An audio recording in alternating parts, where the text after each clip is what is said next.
All right, the congressional race for the 50th district heating up, and Congressman Scott Peters is looking for re-election for the newly redrawn district. He joined us earlier to tell us more about his race.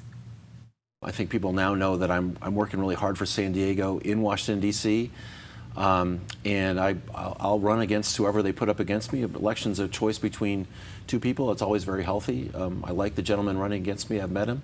He's got a different idea about Gustafson. Yeah, he's got a different idea about how to run things, and I think I have a pretty long record of serving San Diego and bringing home some real resources here. So I like the job performance review I get every 2 years.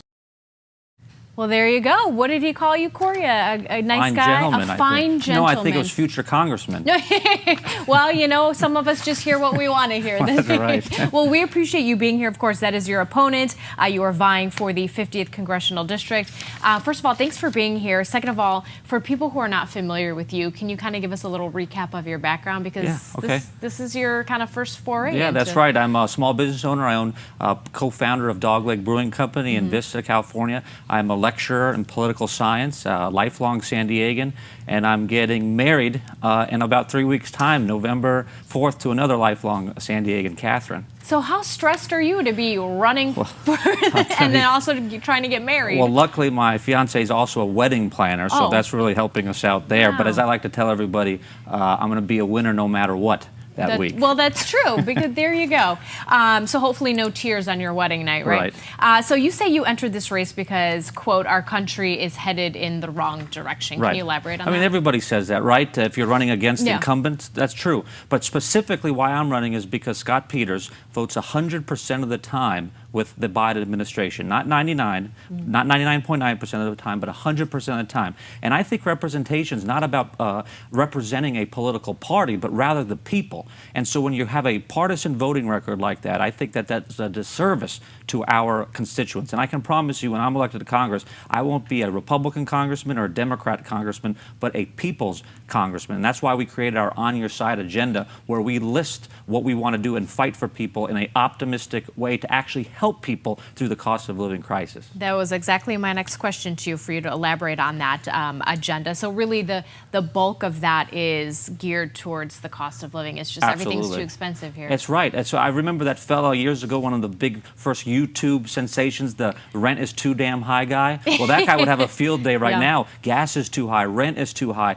The cost of living is exploding here in San Diego. So we have 5 different ways of attacking that problem. We have to first balance the budget in Washington, D.C. Scott Peters has voted for $7 trillion of new spending. That's going to bankrupt not only the next generation, but this generation. We have to have a all-the-above energy solution, because Scott Peters is saying we need to move to renewable energy, which is fine. I support that, things like nuclear technology. But what are we going to do in the meantime? He doesn't want to lower the price of gas in our country. He doesn't want to drill and produce oil and gas here in the United States. He would rather have Saudi Arabia and Russia doing it, because we have to still have fuel now before we have that shift happen. And by having $8 a gallon gas, $7 a gallon gas, that's a tax on working San Diegans, and we have to stop that. Well, speaking of taxes, you know, you've been known to say that you want to lower taxes, especially, you know, to aid small businesses. Right.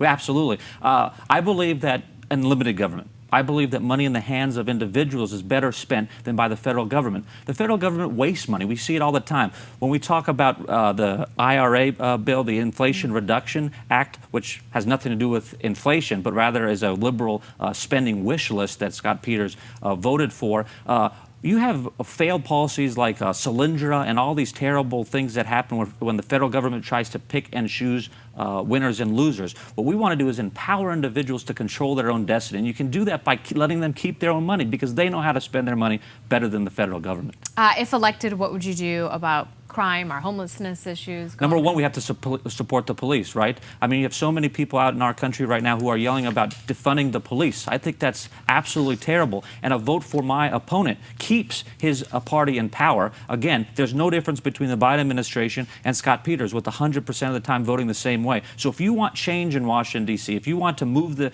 next page and actually have relief for the folks out there, I think you have to vote for Corey Gustafson in the 50th congressional race. I know you have a website, because I went to it. Can you tell people what it is? Right, Corey for San Diego. That's COREYFOR, SanDiego.com. They can find all about our On Your Side agenda there.